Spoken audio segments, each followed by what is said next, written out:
Luxury Productions presents Survival of the Fittest podcast, a product for the people, by the people, where dreams go further than bullets. With your hosts, Lucky XL and Monz Logan. Let's go. Yeah. What's up, you squares? It's your boy Lucky XL. It's Monzy baby, Monz Logan. Hey, man, today we sitting right here, right now, with the brother. I mean, listen, I can't screw this up. So we already know, right? He's a father, musician. He's a bona fide dancer. You know, Chicago got these dancers, man, that we can't speak enough about. He's a community advocate. I mean, he's a foodie, a podcaster, a game actor, changer. a game changer. He's faithful in his relationship. I mean, he loved the brethren. He loved the sisterin. The one and only, man, multi-talented Alan, man, from Chicago, Illinois. What's up, my brother? Thank you for having me. How did I do? Did I bring you in? I feel that was beautiful. I think Wallow and Nori would be proud of us right now. Like, they getting it. Come on. You They gassed me up. Huh? So tell me about what's going on with this new music. We're going to jump right into it because we started a little later than we should. Let me say this first, right? The brother was so patient with us. We had a rough start. But what we did do, we trusted the process, but we got to work with the process. And it don't always mean it's going to go the way that you would want it to go when you're doing anything great, you're doing anything new. Say that. But thank this brother here, my big brother behind the camera, S.A. We didn't introduce him. That's S.A. that's behind the mask producer. Something like that. We get it right on the next one. So all I want to say again, y'all, just trust the process, but get to work. If you fall behind the time, just try to make it up. If your money ain't right, make it up. Just get in there and get the work done. Don't overthink it. And again, thank you, man. No, thank you. So tell me about your week. Tell us about your week. The week has been beautiful. I filled with gratitude, filled with love, support, family. And this time it's really, really heavy on the holidays. Everyone's focused on the outside. But right now is like the time to work on the inside and also acknowledge just the both sides of it. We got to do the outside work, but we also got to do the dirty work, as our brother Heavy says. Right. Do the inside work to get our inner standings, not our understandings, but our inner standings. And man, I'm just so grateful for the sight that God has given us. A lot of blessings, but again, the sight to see the blessings, because we done been in some places where we cannot see them and they're just right in front of our faces. So just super grateful, man. So tell me about that the turkey drive. I don't know, was it a drive? What do you call it when you giving back to the community? I would say a turkey drive. An amazing, I don't remember what organization it was, but Kwasi is the guy who connected us. He ended up giving us 20 turkeys and boxes of produce. So not only the turkey, not only the centerpiece of the meal, but also the healthy produce. It's things that people don't get every day. A lot of the time when it's food that they're giving out, it's canned food, it's unhealthy chips and things like that. Man, he was giving out collard greens, it was sweet potatoes, regular potato, like actual produce, healthy produce that came straight from the spaces. So it was so beautiful. Say the name again. What's the brother's name is Kwasi. I can't think of the organization right off the top of my head. I know my life partner Tanya, she would have hit me with it, but that's why she's my better half. Right. Okay. Yeah. So do you celebrate Thanksgiving? I mean, are you gonna make the meal, or are you part of? How do you? So we definitely do not celebrate Thanksgiving. We don't want to give any light to the colonizers. Woo! And the. You gonna jump right in? Come on. We talking that. Right. For how much they've stripped us of our right to know our history, our culture, to know every element that goes into the strength that our ancestors walked with. It doesn't feel right to celebrate such. And we don't even call it Friendsgiving. We had this debate about calling it Hoodsgiving, but then it was like, what is this moment truly about? What is it about? It's gratitude. So this is our time of gratitude. That's why that's the theme word for the whole entire month. And the more we highlight virtues, the more we highlight mentalities instead of moments. Like, people aren't just gathering to eat turkey anymore. Right. People aren't gathering because, oh, it's that time of the year, let's just... No, instead we're going to highlight this whole entire message that our people going to start getting used to. We gonna say it to the point where we programming our people. They've programmed us to think that this Christopher Columbus nigga out here saving people. Right. Nah. In fact, he took our people, enslaved them, raped them, like a whole bunch of other stuff. So just it's the positive light of taking the educational route. We want to educate our people and also empower them to be grateful, because there's pride in being grateful for things like family. There's a pride in having gratitude for the people who raised you. So when did this awakening happen? Because I'm pretty sure you might have been indoctrinated early on like us, or most people that celebrate the tradition of Thanksgiving. Did you grow up with this understanding, or is this something you discovered as you got older? Absolutely not. I just had this conversation with my life partner too. I feel like I've always felt uncomfort with specific lessons or specific programmed ideas in my head. I've always had the uncomfort there, but I didn't have the language for it and I didn't know the alternative. So I'm like, well, this is the way they're teaching us. I guess this is what it is. Once I started to surround myself around those who had this plethora of knowledge, the historians, like I surrounded myself around a lot of older people just because they really were in this shit. Like, and I'm not so focused on knowing what happened 3 times before them. I just want to know what happened in your time. And then if I can just know what you know right now, and I know what I know because I'm living through right now, I'm already a step ahead of a lot of these people who don't listen. You feel me? So like, the awakening happened as I continued to like surround myself around the older people, just trying to stay open-minded about a lot. Cause there's a lot of the knowledge that comes in that upsets you. You feel me? Like, I'm not gonna lie.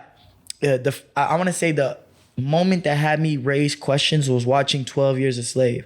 And when I watched it as a young man, I was hurt. I cried a little bit. So this is what gave way to when I rolled up on you on your birthday again. He just had a birthday, so happy belated birthday for everybody out there that don't know. We roll up. It was us together, and I mean the establishment is something. It kind of remind me of Fame. When I roll up there, the whole set reminds me of Fame, and then you go in, but before you get there, it's like a garden, and they out there puffing weed. So tell people, how did y'all take this building and decide to make it a self-radical community of expression? So, time is divine, man. Talk about weed for us, seeing neighbors out there smoking. We're gonna talk about all of that. I think it's one of my capital T truths that everything is supposed to happen as it happens. No matter if we hope different, if we pray different, like it's supposed to happen how it happened. If a brother dies, like he was supposed to be gone, but there was a lesson in that. There's a reason for that. Like, so we used to have a community center in Melrose Park, and the growth that happened in Melrose Park, the community that was built around this atmosphere that we created in Melrose Park, it was so beautiful. It grew. I can't even explain what it's done, but I also threw $160,000 into this space. Now, the lesson it taught me was, one, don't do all of that shit on a space that you don't own. So it was a lesson in the business. In business, right, for the whole experience. But at the same time, it also built the community that we had. Now, one thing that although I called it a community center, I was not tapped into Melrose Park for the space that we were in. Like, our community would come from Chicago, South Side. It would come from Pilsen. It would come from the West Loop. It would come from the West Side. And we even had some suburban heads because we're in Melrose Park. So it was like halfway through everything. So we weren't necessarily focusing on the community that we were surrounded around. So as time went on, we ended up getting into a heated conversation with the building owner. He said, it was as simple as this. We weren't planning on moving out or anything, but he said, you guys renovated the space too much to get your security deposit back. We weren't talking about moving out. Like, we were very comfortable there, and it just made me really uncomfortable. Why? Like, you just trying to have a dick measuring contest with me or something, bro? There were concrete floors in here. There was no walls in here. There was no doors. So for you to, one, entice me to continue to build to the space, you say, hey, you should do something with these floors. Hey, you should do something with these walls. So but now you renting the space y'all for added value to his place. Yeah, we're adding and equity he said you to his can't get space. your security deposit back after that. It didn't make any sense. It didn't make any sense. So after that, I think the pride in me got a hold holding myself. So I was like, you know what, we just moving out. I'm not gonna pay this last month rent. Fuck this guy. I don't know what we gonna do, but we're gonna figure it out. At the time, we were already working with Healthy Hood. That's the space that we're currently in right now. Now, this space, the history behind the space is so beautiful. Sin Fronteras, it's Well, organization. before you go to the new space, what did you build at the last space? What was going on there? The concept for the space itself, it acted as an incubator. But our two missions were, one, teach the youth how to monetize their craft. How do we make money off the cool shit that we make? And two, illuminate unity with creation. That's our terms of communication. It's just our language. So a lot of these kids that came in and came out, they're finding purpose. They're finding sustainability. They're finding passion. They're finding ambition. They're finding. So highlight some of the programs. What did you have going on? What was the? A lot of music programs, whether it was the Music Outlet, which is a free platform for artists to come in and share their music and walk away with tangible advice and tangible feedback for them to go work on their music. And we also place them in environments with like other celebrity artists, so that these celebrity artists are hearing their music. They have the opportunity to play it with these people. But what I'm all for is accountability. So I'm sitting with these artists and I'm letting them know, like, don't just sit here and bullshit these community artists that come on here. Like, give them something they can walk away and work on. So the artists, they like, man, when I tell y'all the feedback that came out of that program alone, I've met some of the artists that are currently in our community today, Afrocentric, Ebony V, like some of the amazing artists that are in our community today came out of that program. We have financial aid programs. We have now with Healthy Hood, we have free food programs. There's so many different. So where did this love to want to give back come from? Because you skipping a step. So what ignited you? Where did that fire come from? To be like, you know what? I want to give back. I'm gonna put my own money into it. I would say that when we talked about like how we're indoctrinated, how we're programmed, I would say the lack of that I grew up with always gave me that need to like, I want to help. I want like, why don't we do this? Like, even with my team, my people, like my homies, my friends back in the day, it was always a we thing. It was a term that I learned very, very young. It's called interdependence. Yeah. Now, very much. Yeah. It's a group of people, individuals who have one common goal. And if we work toward that goal together, then we eat together, we fly together, we everything, we elevate together. So again, say the word for the people out there that might have missed that gem. Say the word to the people. Interdependence. Interdependence. It's our way of life. Huey P. Newton, he has this term called intercommunalism. Very similar. And this is something I'm just learning about now. Now, this is a term that Huey P. Newton from the Black Panthers, he created this term, this theory, intercommunalism. It's like interdependence, but it's community-based. So it's individual communities coming together for one common goal, you know? And as we continue to grow interdependence, I believe that that's what's going to trigger the idea of intercommunalism. Because right now, especially in Chicago, we're the most segregated city in the United States. Yeah, and we can see that. It's when they talk about all the disparities that exist and they try to convince us that it's not racial, like Chicago debunks that. We look at Chicago, see how segregated our cities are, and then you're gonna tell us the disparities that exist. You're gonna tell us the obstacles that we're dealing with. That's not racial. This is strategic. There's a reason that black people and brown people don't have the resources that all these affluent white communities have. So because look, listen, y'all. This young man is on fire. He on fire. So I know that's why you got to come back. Because if I keep letting you go, it's so much. We got to get to the music. We got to get to your other community giving back programs. It's so many other things. So tell us a song that resonates with this way of life. Connect your music, because they don't know what you do. So I'm gonna give you a released one and then an unreleased one. A released one, something that like the viewers, you guys can go watch or listen to right now and really like process it with me, is How They See Us. It talks about, in today's society, when we talk about the racial and the cultural courageous conversations that we have to have, this is how they see us. We start in a place of like we're behind them. like we're behind the oppressor. Like we don't start at the starting line. We start behind the starting line. Right. And so that I feel like is the awakening of a lot of the things that we speak about when we talk about these cultural conversations, these courageous conversations.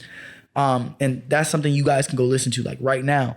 But something that's not released is called Stereotype. And it's probably one of my favorites. That's everybody knows that one. That's that black mask, black jeans. And it's not released yet, but it's just one that it's so filled with truth that it's hard to ignore. And it's hard to not hold on to the accountability that the song freely gives you. You feel me? And this is for black and white people. It's on a project that we're working on now called The Reconstruction. It's a lot of revolutionary music, and I'm really, really excited about it. Ironically enough, it talks about how they see us, right, which is the track that I was telling y'all to go listen to. But that's what it talks about, is how they see us as a stereotype. Like, this is how you should be. How you should be is this, and right. You black, so you aggressive, and you're violent. And well, see, I wouldn't know that about you if I looked at the new song you got out. What's the song called? About the Weed for Sale. Yeah, man. Hey, man, that's my slap, man. Come on. Yeah, he liked this shit. You do. It was definitely a different vibe. But that's the thing. Like when we talk culture, I do know there's a scene in the video, blew my mind. They sit in the pews. I don't know, it might be the gentleman over there too that's in the video, and they got the Bible. I'm like, okay, they got the Bible. I like how they did that. You crack it open, they got a stash of weed in the Bible. I say he going to hell. No, why? He going to hell. Let me ask y'all why. It was weed in the Bible. I said he great. I said I love that. He going to hell though. I love that, but he going to hell. Hear me out, because I'm. What kind of weed was it? I'm a god. It looked like it was good weed. It was top shelf. It was Black Hippie Farms. It's the best, black owned, first of all, but the best cultivator out there. I don't even want to say the best black owned cultivator, because they the best cultivator, but they are black owned. Go crazy. So for that, I want to debunk the whole like devil's lettuce, this blasphemous. That is the burning bush. Y'all think Moses went up and came down with revelations by his fucking self? No, that nigga burned some bush and came down. Yeah. He was inspired. He was like, "Hey, Look, every scripture that we ever read, they come to us in poems. They come to us in stories, and there's dragons in the Bible. Yeah. You get what I'm saying? There are giants in the Bible. There are trolls, serpents. Yeah. Serpents, all types of stuff. But see, now he saw. Well, I wanted him to pray at the end of this episode. I don't know if he can pray now, y'all. I don't. The Bible. Why? Because he's smoking weed and weed was in the Bible. He woke though. We might he might challenge some of y'all belief at home. So y'all might want to not even listen to this episode if you ain't mature enough. If I challenge your belief, it wasn't strong enough. That's all I gotta say. There we go. Because we not gonna do nothing but speak truth. And even me, I'm a God-loving man. I know a lot of y'all God-fearing people, but we don't fear God. We love God. So like I said, everything is in the plan. Everything is meant to happen. So if you fear the plan, then you're not really. You're not connected with it, right? You don't have faith. There's no faith in fear. You get what I'm saying? Oh, absolutely. We just got to keep pushing for it. Every Sunday, we created this program. This is a part of amongst all the amazing programs that we have. But a lot of our young people, they disconnected with their faith nowadays. Yes, right. They are. We see everything that has control of us. Right now, people are more connected to social media than they are faith. So that's my question. And I swear I want to do a series on, do the hood still believe in God? Absolutely. They make it's a war on attraction, a war on attention. And right now our phones are winning, these socials are winning, because they're taking that attraction down to the point where you can throw faith on social medias and that might get your attention on social media. Right. But it's hard to physically pull you out to the space. Now, what we've realized, what we have to acknowledge is like building our faith program in a time where churches are dying. They are. Ours is growing. Right. But that also acknowledges a lot of the church hurt. And this is why I think like our youth. Say that again. The church hurt. Church hurt. That's just the pain that comes from the institutional idea of what religion does to expose and what's the word? Exploit us. Right. Because at the end of the day, we shouldn't feel like we're paying for faith. Like, yes, it should be an investment, but it shouldn't be a financial investment. So there's no tides being taken. No, we don't pass around a plate at Sunday sessions. None of that. If anything, your investment is your time and your talents, your time and your voice, your time and your vulnerability. That's it. And like that's what community healing is. That when they say church, I don't think indoctrination. This is us again. When we say church right now, what's the first thing that we think of? God, Sunday. Church is not Sunday.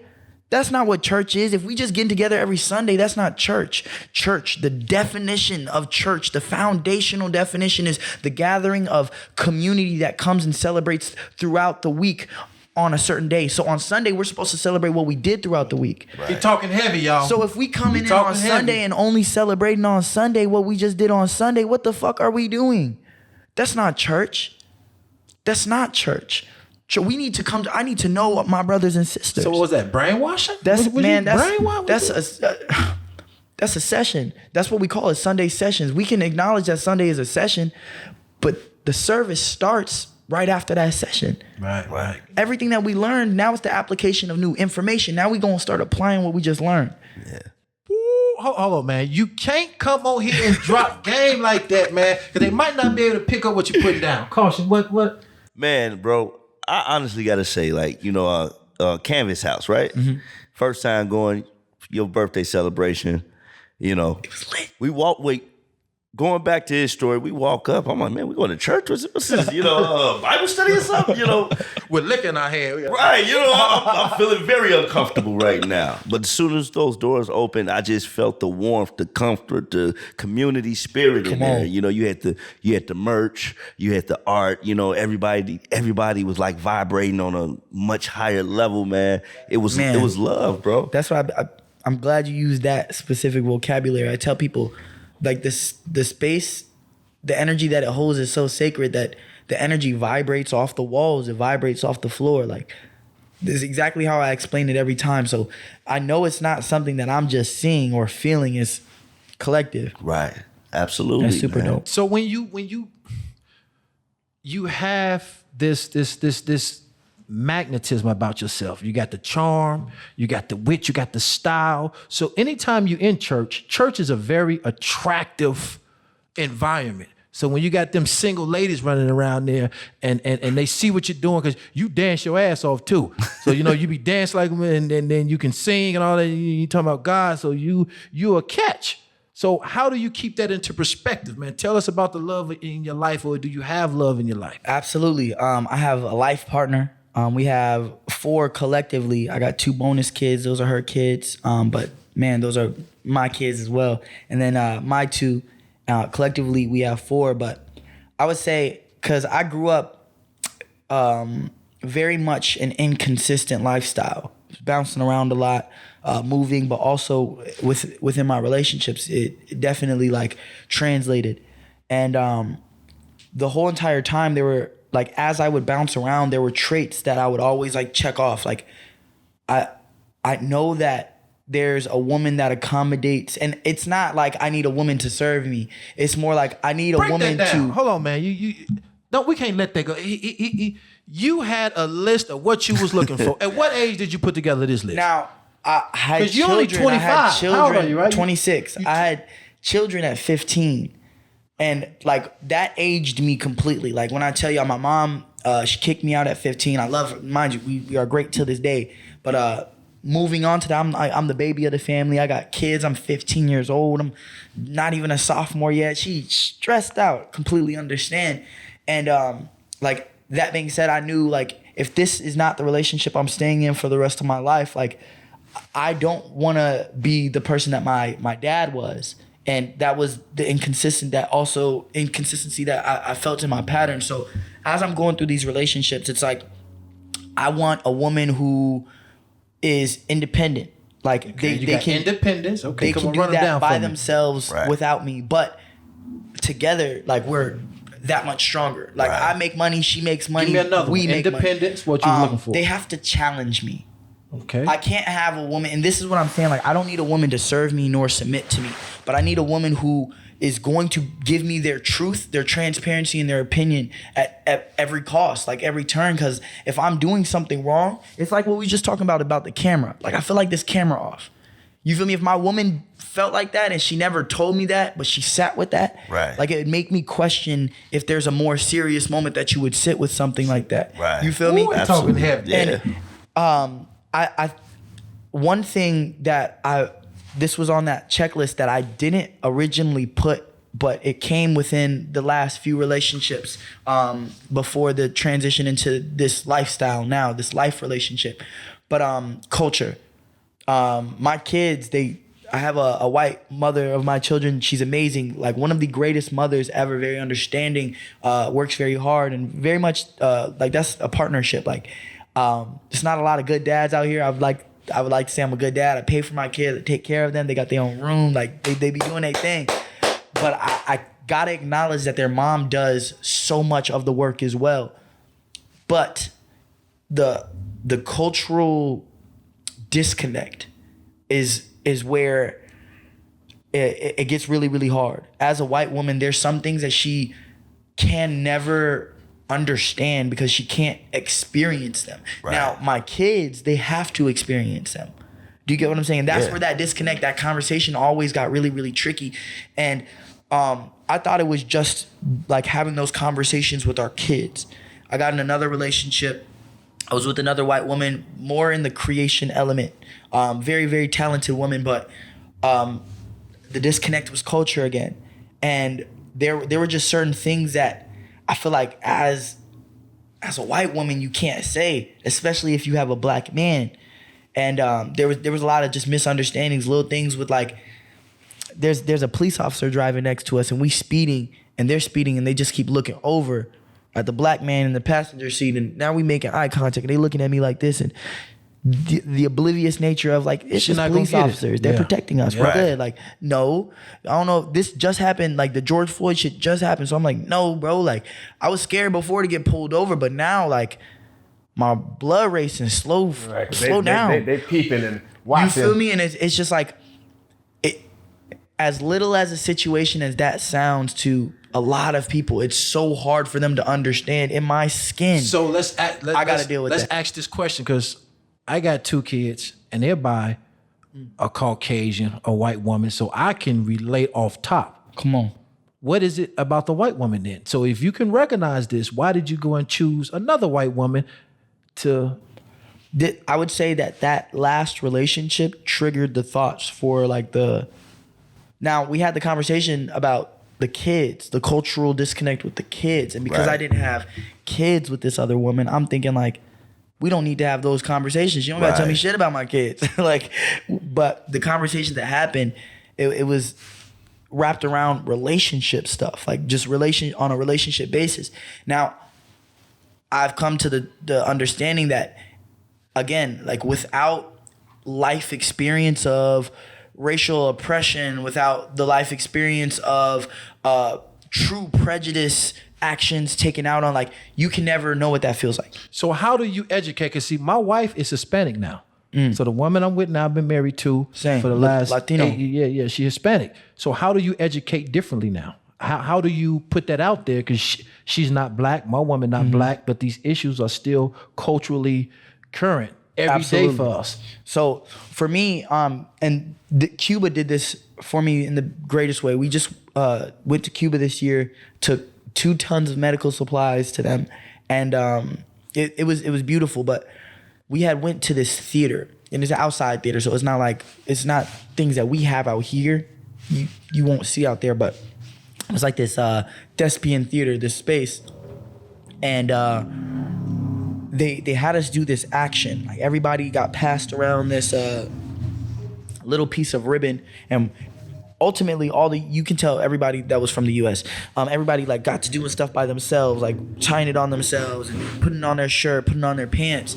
But as they start talking, they're like, all right, we want you to grab your ribbon and tie it to the person next to you, and tie it to the person to the other side of you, and then tie the middle to the person behind you and in front of you. Ultimately, the whole entire thing came together.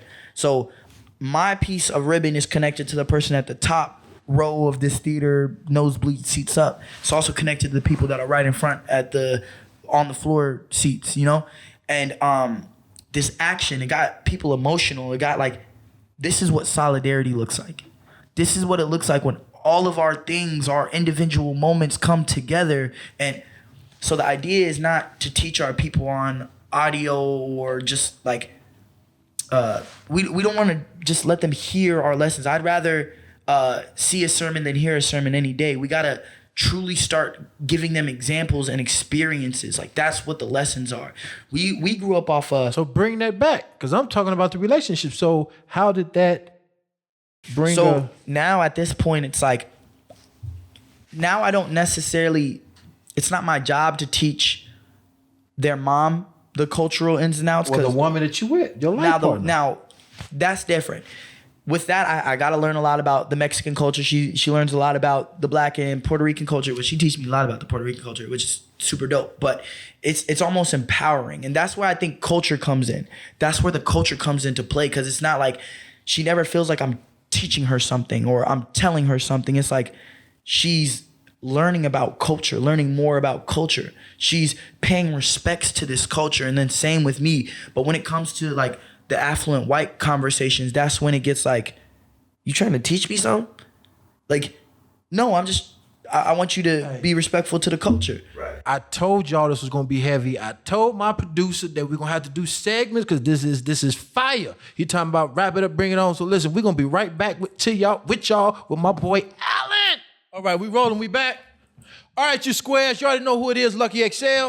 It's Monzy Baby Monz Logan. And it's your boy Allen, the official. It's your boy. It's official. So official, man. You know, so man, getting back to the space, man. That particular night, you know, I saw that you had the vendors out. You know, you had people with the infused, foods and everything, man. Just some different, you know. And I'm like, man, this youngster really. He tapped in. He know what it is. You know what I'm saying, man? Like, so, you know, give me a little bit of background. Like, what gave you that, that mindset of learning to monetize, your craft? I think everything that I get into nowadays, it's a reflection of what I had to face. What like the adversaries or the challenges or the obstacles I came against. And it was like, if I didn't have something, I know for a fact there's 1 million and some people out here that are facing that same exact problem. How do we make money off this stuff?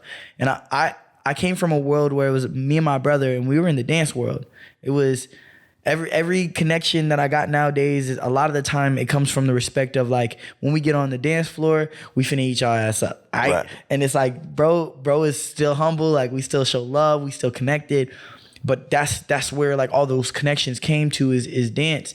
And when we started transitioning into it, into music and things like that, it's like, I don't necessarily know how to make money off music in creation. I know how to make money off dance in creation quick. I can make a few $100s off Instagram right now. But how do I make money off the music stuff? So I had to take time to go learn that. I'm writing these formulas down. I'm writing these structures down. And when I first started Canvas, man, have you ever seen the movie Panther? Yeah. Like, I'm talking about the old school. The old school one. Yes. Yeah. Okay, I rock with you. So it's like the old joint. And it had a whole bunch of people in it. Like a lot of dope ass actors back in the day, just young ones. Chris Rock was in it, right? Man, not that one. What could name? Panther? Yes, he was. No, not Chris Rock. You were talking about Judas and the Black Messiah? No, that's the new one. But the one you talking about with Kadeem Hardison. Chris Rock is in that one, yes. Is it? Damn. Yeah. Because he had to be the biggest name then. Kadeem Hardison. Hardison. No, not at that time, though. It was like a lot of great actors in that movie. Go watch it again. The only place you can find is YouTube, and this is because they try to take our history. Right? Yeah, exactly. YouTube, but Panther, the way they started it, they in their hood, and they connected with their people in Oakland. Mm-hmm. Yeah. I grew up in Long Beach, California, so it's not the Bay. It's a few hours away, but very similar styles, like to just how we grew up. But just the way they created and connected their people, it was a bunch of like, for lack of a better term, it was our niggas, bro. Like, it was a bunch of our niggas outside, and we talking, doing a whole bunch of shit, like young kid shit in the first place. But what would happen if we really started taking all this time that we don't use for productivity and making it useful for not only ourselves, but for our kids or our future kids or our neighbors' kids or our students or our brothers or our homies down the street, you feel me? And like, to see how they built that, I feel like it correlates so much to how I built Canvas. I was literally in my little apartment at the time. You know, I just had my second kid. I got now Caden and my youngest Kai. I'm living in this apartment in Elgin, which is not the hood. But it's very much not the fucking greatest suburb ever. Right. So it's like, when you see how fractured this community is, I'm with all these niggas doing unproductive shit. I'm a product of my environment. I'm no longer connected to the dance stuff like that. And one day it clicked. I'm like, yo, I want to start creating again. But it does not feel like community out here. I feel like there's not, like, there's resources, but there's not acknowledgement of the resources, because nobody wants to talk to each other. So I had literally hit up, I remember the first day, bro, I hit up every single creator I knew in our area, like 10, 15 miles at max. Every single person in this atmosphere, let's meet at my little ass apartment. We all in the living room. We had like 20, 30 people in the living room. And when I explained interdependence, I'm telling you, like, have you ever heard of the 3%er theory? Break it down. So there's 100 people in the room. I give a speech that is fucking monumental, and it's perspective shifting. Only 3 of those people out of the 100 are gonna take that and do something with it. The other 97, they're gonna, that shit was great. And then they're gonna go back to their regular lives. Like, that's something that that's our reality. It was exactly that. It was out of the 30 people, it was like 1 to 2 people came and it was like, oh, this is dope. I feel like this is really something that we could work with. Everybody else is like, so you're saying basically I'm working for free for other people for them to do free work for me? I'm like, well, I mean, if you say it like that shit sounds terrible. Yeah. But I know the value that I add. Bro, we can say all the titles that you gave me, but out of all things, I'm a community architect. I can build some shit. I can build the fuck out of some shit. And I'm telling you, it's valuable, and I'm willing to do that for $0 but the investment that we will take is time and talents. And again, like, once I convinced a few more people to get into it, we started to make the example of what unity looks like. We making that attractive again. I know earlier we talked like it's the war on attraction, it's the war on attention, and like that's where I realized it is like as I continued to collect specialists and all these other demographics, we have everything. We truly embody what this brother's hat says, abundance. We got an abundance of literally everything that we need. So what you basically saying, you want to crew a bunch of talented, caring, a community full of broke niggas. At first. But the goal was, so it's interdependence in the sense of community sustainability. So again, how do we make money? And we not gonna focus, that's not gonna be our first goal, right? Because I had to clearly acknowledge that I'm not finna just take a whole bunch of broke niggas and if they don't know what they're doing, make us even broker or fuck our situation up. But we need to create structures. We need to evaluate assess where we are now. We need to also throw all our tools in the middle. That's a part of interdependence. Is like, the scripture where Jesus takes bread, breaks 5 pieces of bread and feeds 5,000, feeds 5,000 people. That's one of my favorites. And when my life partner actually broke it down for me, this is what I'm talking about. Like in church, they don't break it down. They just leave you with some shit and they'd be like, you'd be like, what? Like, this nigga walked on water. Like, that's it. But right. The idea of Jesus sharing, he said, I got 5 pieces of bread. There's 5,000 people. Look, here. As soon as he handed it to somebody, it blew that nigga's mind. He said, what? You mean you're going to give this to... Everybody went and grabbed the little shit that they had. This person had 1 can of beans, threw it in the middle. This person had rice, he threw it in the middle. This person had a little piece of bread. Like, now everybody is sharing based off this one action. That's how the 5,000 were fed. You get what I'm saying? Oh yeah, I like the way you broke that down. I go for that, bro. It blew my mind. It blew my mind when we broke it down like that, because then these scriptures then not only have like the meaning behind it that it was intended for, but now it helps me adjust my moral compass.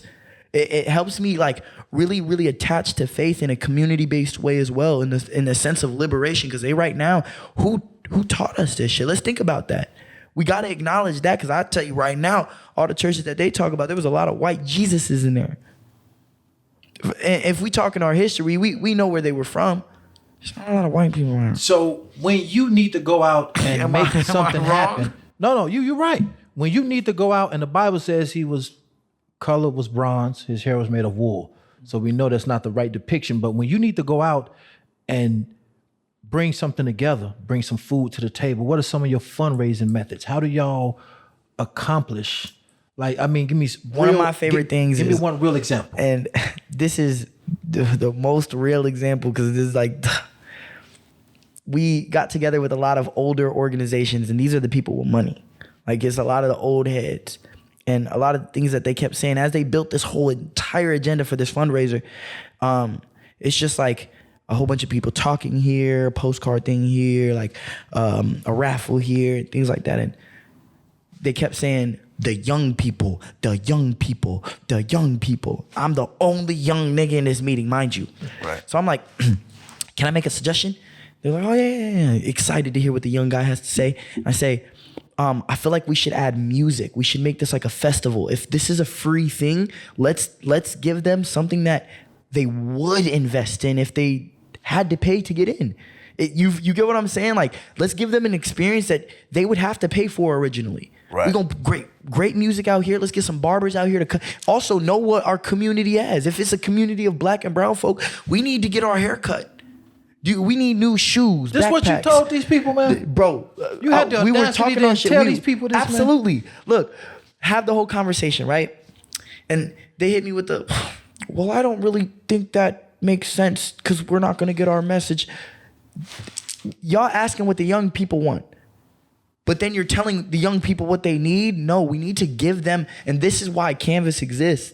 This is exactly why we exist, because we translate with creation. And I dig that. You know, I mean, that's one of the issues I've had, like with you know, our generation and generations before, is that everybody has, you know, a complaint, but we never take the time to really organize and come together and say, okay, we agree on this, and this is the fight We that we're focus gonna on go problems. for. We hover and linger on problems. Absolutely. This is a term that we came with in Cuba, solutionaries. Right. We are solutionaries. I like like that. we not gonna sit here and talk about the problem for 90% of the time. We're gonna talk about the problem for maybe 2% of the time, and then we might fail a bunch of times, but we talk about solutions then on.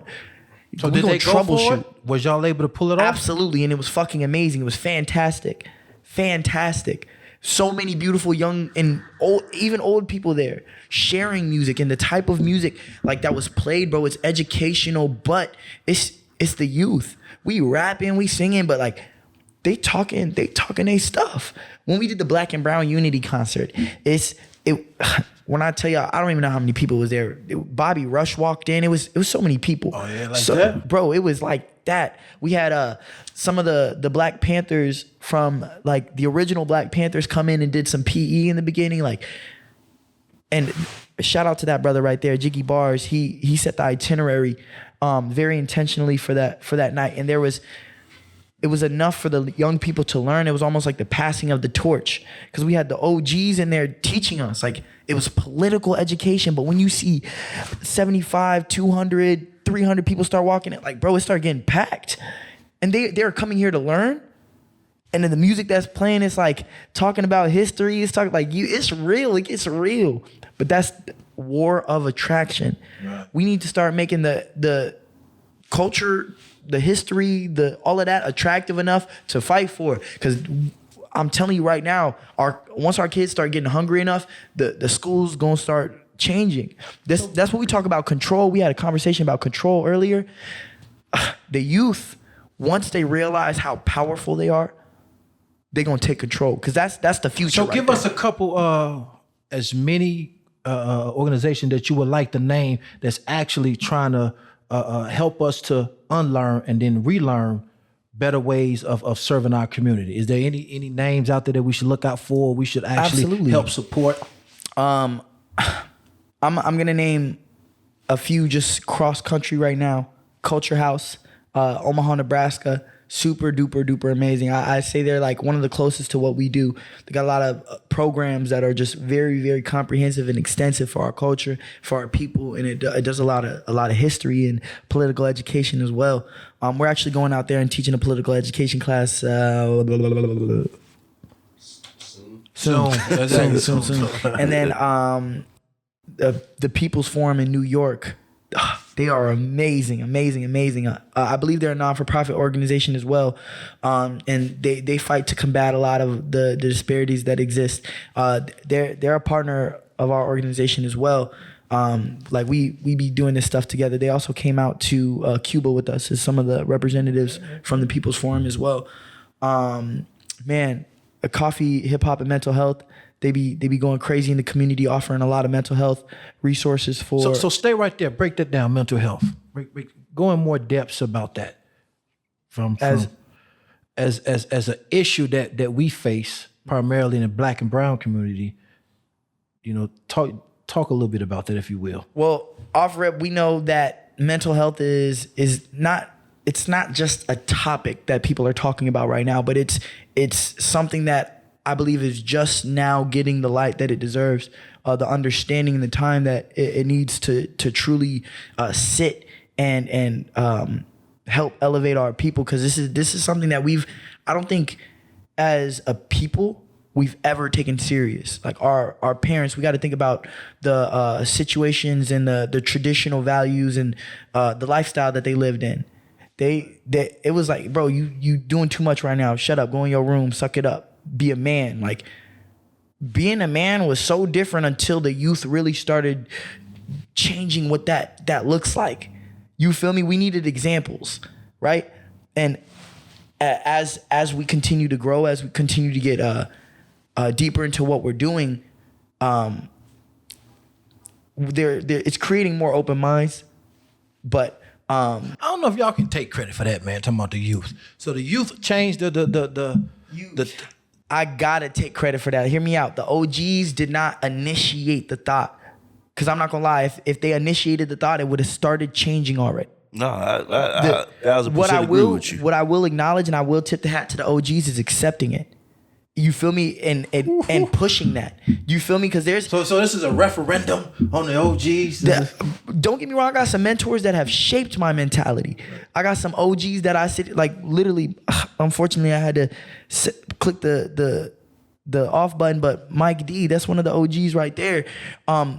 Very, very important to my mentality today. Like, unity was very much a part of how he pulls things. He's a community architect. It's how we build. But at the same time, like, it took a youth personality. It took a youth individual. And I'm saying that I'm trying to be very intentional with my words, because it could have been a black, brown, tan situation that brought something to light. It could have been a boy, girl, them situation that brought something to light. It could have, whatever the fuck it is. There's too many intersectionalities that attach to all of that. But it happened. It started with the act of the young people. So you mean it like most likely musically first. So I know you would throw Juice WRLD in there. People who will openly talk about their mental issues or dealing with... I think Juice WRLD was... Because I know G Herbo got one. He was a translator, absolutely.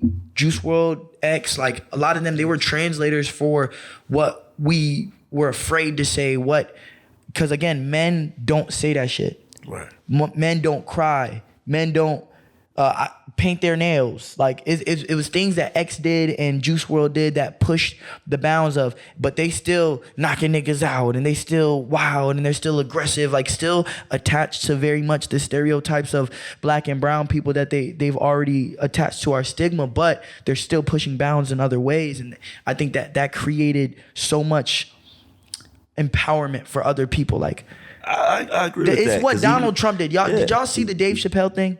Oh yeah, most definitely. So SNL, and he was talking about like the cool thing about Donald Trump for a lot of white people, why so many white people liked him was because they've never seen a white person like him.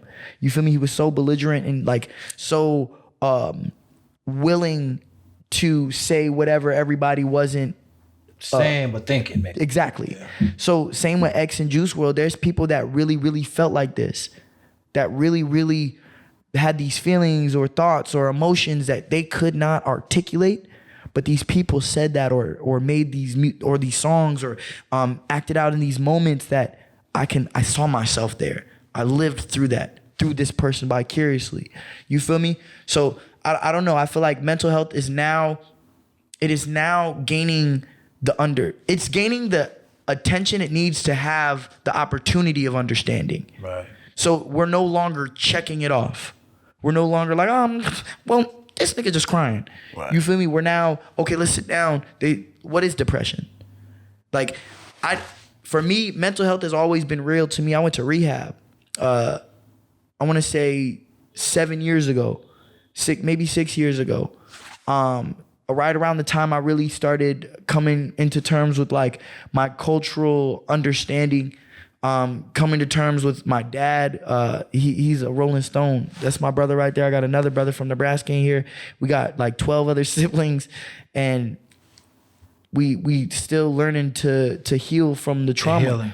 But part of it is like, we understand that restorative justice is a necessary value, and it's just something that we need. We can call it therapy, we could call it like whatever we want to talk about. It's restorative justice. There's trauma that we're all dealing with as a culture, as a people, as a collective, as a community, and ultimately it's a collective trauma. So we need that collective healing, whatever that is. See, I don't even want to jump in here and interject, because you speaking so many truths, man. You speaking so many issues that need to be on the forefront. There's so many issues that need to be said from a generation like yourself, because you're 26 years old, that's doing the things you're doing, that's vocal, that's out there in them streets. He's out there in them streets, putting his what they say, put your money where your mouth is. He's putting his money where his mouth is. His actions follow his words. And so I wish we had more time, but what we will do, I'm gonna see if this young man will come and get on the live with us, if we can bring him back. But we definitely going to KnvsHouse. Every other, we got something coming up with the young man here on January 6th. Any and everything that he's a part of, I want us to be a part of here at Survival of the Fittest Luxury Productions. So real quick, man, run down the name of the music again. Give us the album, or give us some things that you want them to look out for. Where can they go pick it up? So right now you guys can go stream the green tape. That's the weed for sale and stuff like that. It's the 3 green elements, and that's A.T.O. That's Alan the Official. The green tape. And then I got an upcoming project we're working on right now. We're building. It's called The Reconstruction. That's all revolutionary music. And it's all about educating our people. It's all about talking our shit, and really, really historically and culturally inclining our people to grow. Ooh, hey, tell them where they can follow you. Give them all the associations too that's connected with you. Follow me on Instagram at Allen the Official, ALLEN the Official. You can follow Healthy Hood Shy. That's our community center, and a partner in our organization. And then Canvas, KnvsHouse. That's our arts and culture organization. And then follow Trap House Chicago. I don't got the hat on, but my boy Spicy got it in the back. It says Abundance, Trap House Chicago. That's our 3 organizations that build We Got Us. And that's ultimately the space that we walk into every time. Listen, I'm so motherfucking motivated and inspired. Right now, I want to take it to the streets and do some recruiting. Because when I listen to him talk, I want to go recruit. I want to go bring the truth to the people right motherfucking now. What time is it? We ain't got time. But can you pray us out? Because I know you got a schedule to keep. So if you don't mind, would you pray us out? Absolutely. God, Allah, O Rahim, Dios, the universe, for all the most magnificent names belong to you. We come to you in this time of gratitude. Grateful for all the blessings, the love, the sight, the family, the opportunities that you laid in our way. God, we come to you in this time of love. We ask that you lay an extra layer of protection over all of our people. Again, we come to you in this time of gratitude, grateful for these moments that you allow us to be vessels for your message, your love, and your support, and your values, and your morals. Continue to teach us, continue to fuel us, God. God, we come to you in this time where we ask you of strength, for hunger, for those who are not hungry for food. We ask that you fuel us with justice. In all the prophets' name, amen. Amen. Please don't give up now. Please don't give up on me. Don't you give up now. Don't you give up on me, please.